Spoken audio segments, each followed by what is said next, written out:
Sim. Não, então, que se você falar que em São Paulo existem em vários lugares os clubes que são populares, né, os CDCs que eles chamam. Sim. Existem, mas a quantidade do que aconteceu em São Paulo, de população, isso hoje Não suporta já mais. não suporta. E um clube é muito importante para catalisar a juventude, né? Para o cara da música, para o cara do esporte, sabe? Artes Da marciais, fazer arte. um Um judô, clube natação. é aquilo que eu estou dizendo. Como É. ele precisa pertencer. As escolas públicas, de verdade, elas deveriam ser isso, É, né?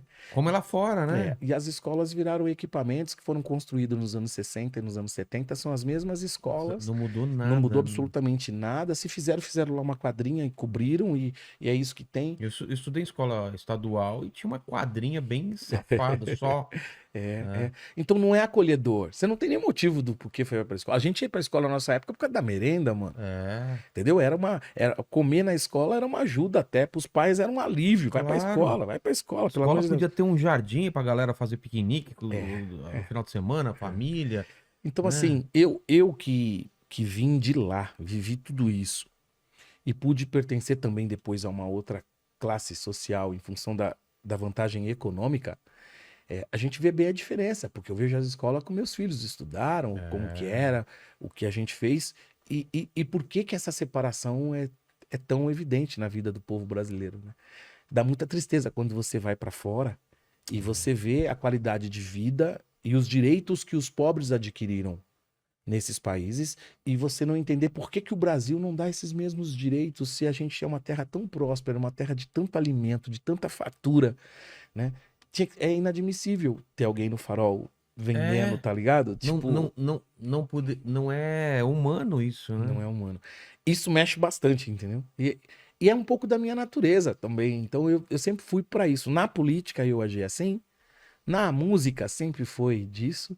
Então, os amigos mesmo, nos anos 90 quando o grupo fez sucesso, Negritude e tal, os amigos vinham pra falar disso. Quando tinha que falar alguma coisa, dar entrevista, tal. Não fala ali com o Netinho, mesmo os caras que eram de outro grupo, né? Ah, é? Eu não, Você não fala com o Neto. virou meio um representante natural. E a gente conversava bastante, né? Porque na adolescência, a gente cresceu na mesma rua. Eu e o Brau, a gente sempre foi muito parceiro, assim, né? Aí Na ele. mesma rua? Mesma rua, pivete, assim. Pô, Pivete. mas ele é mais velho, né? O Brau não é mais velho, ou se é um ano. Ah, é? Eu tenho 51, ele deve ter 52, alguma coisa assim. Tá. Quase a mesma idade, a gente. Mas a gente foi se encontrar adolescente na gravadora, na mesma gravadora, na Zimbábue, né? Tá. Do William e tal.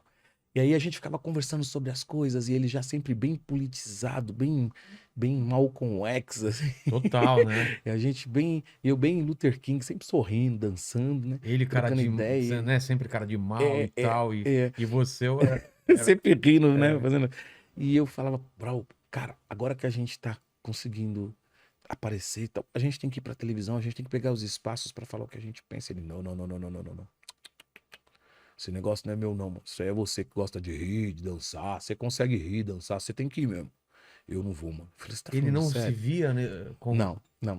Ele falava, não, cara, isso não é eu. Você sim, mano. Você consegue, mano. Imagina, se um cara falar alguma coisa, assim, não, mano, vai você. E foi bem isso. Parece que era uma coisa bem combinada da nossa geração, porque nós fomos jovens nos anos 90. É. E essa geração, foi quando a gente saía divulgando o que o Racionais fazia. A gente era da mesma gravadora. O Negritude estourou nacionalmente e a gente levava os discos do Racionais Caramba. para os estados para poder deixar nas rádios. Pra plantar aquilo lá. Porque ainda era uma coisa de nicho aqui em São Paulo, Era sabe? muito Era São uma coisa Paulo, muito. né? E aí Racionais vira o que virou, levando a mensagem que eles passaram. O Negritude Foi era anos um 90 isso anos que. 90, É. anos 90. A gente Qual participou. que era o cenário dos anos 90 quando vocês estão crescendo junto? O que que tava tocando? Era... Cara, o sertanejo era muito forte, né? Ah, Ainda tinha os resquícios do movimento do rock brasileiro. Então, tá. O rock dos anos Legião 80 ele tava já hum, em decadência um pouco, né? tava começando a Tá. saída. Mas Legião, Titãs, Barão e Paralama. Paralamas, que era da nossa gravadora. Ah, é? É, o Herbert, a galera ali, Legião também era da nossa gravadora. Tanto que é engraçado, a gente quis copiar o contrato que eles tinham. Quando chegou nossa. A gente saiu da Zimbábue, que era uma gravadora pequena, quando foi pra grande, a gente descobriu que o contrato deles não era feito aqui, era feito fora, na Inglaterra. Caramba. Aí a gente, mano, vocês querem mesmo contratar? A gente queremos, tal. Então o nosso contrato tem que ser feito assim, assim. Os caras cresceram. Como que vocês sabem disso? E foi um super contrato. Vocês trocaram ideia com o Paralamas pra saber? Sabia. Ah, O menino que trabalhava na produção deles, o Alexandre e tal, era brother nosso. E contava, dava cara. toda a fita. Boa. Então os contratos do Negritude eram contratos milionários, eram contratos muito bons. A gravadora fazia um papel muito diferente na nossa vida.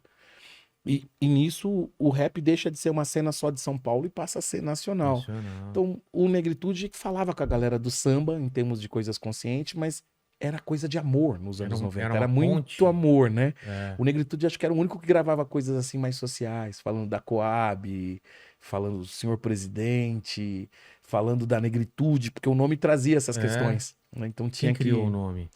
O nome, a primeira formação do Negritude, que é o Nenê, o Claudinho e o Vagninho, eles fizeram em homenagem a um time de futebol que tinha, que era o Negritude. Tá. E eles eram Negritude Júnior porque eram os júniores do time.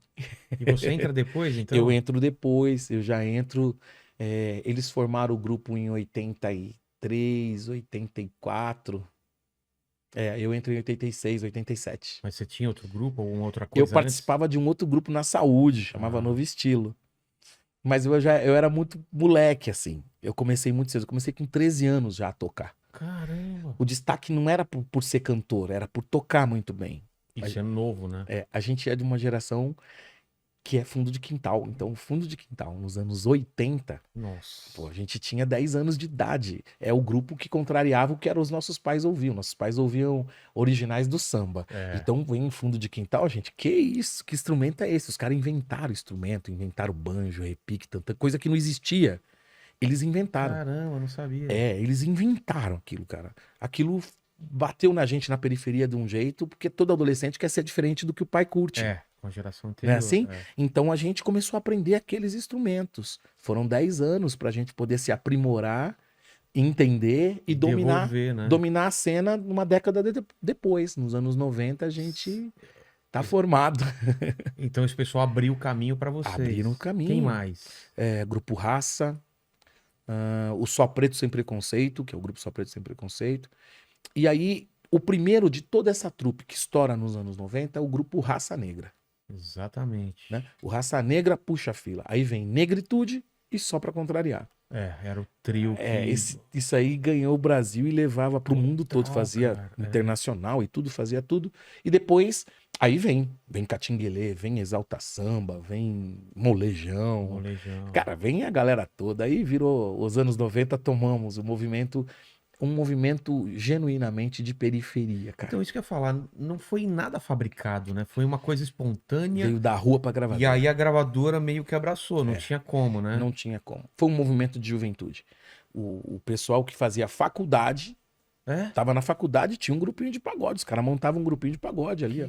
Eu tenho amigos médicos hoje formados que já e tal, tiveram que era cara de grupo de pagode e tal, que tocaram, advogado, tem juiz, tem tudo. Caramba.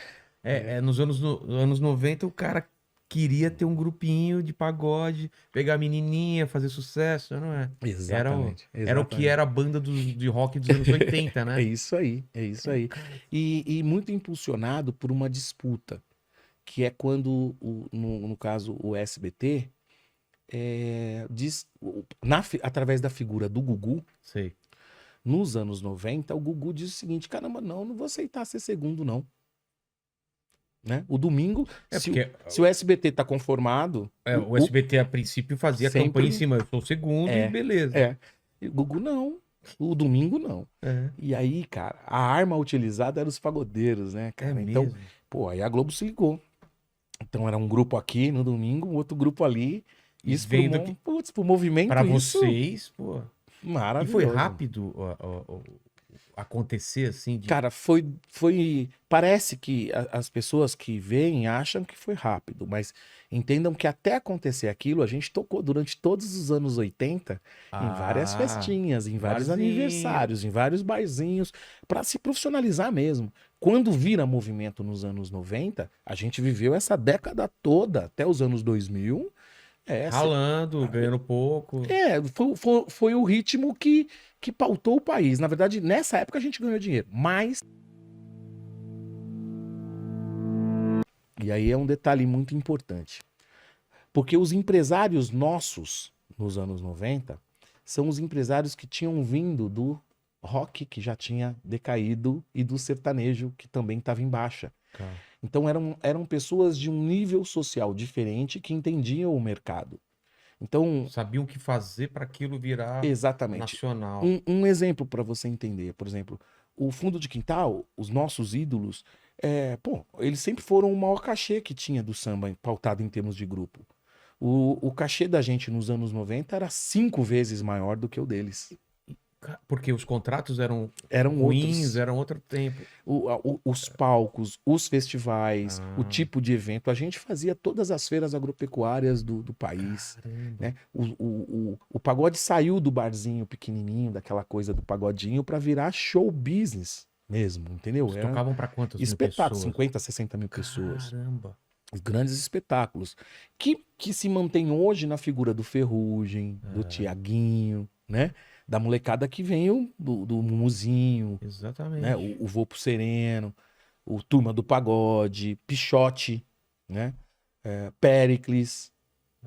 A galera que é o time A, que puxa a fila para a coisa poder acontecer. São todos oriundos desse movimento dos anos 90. Caramba.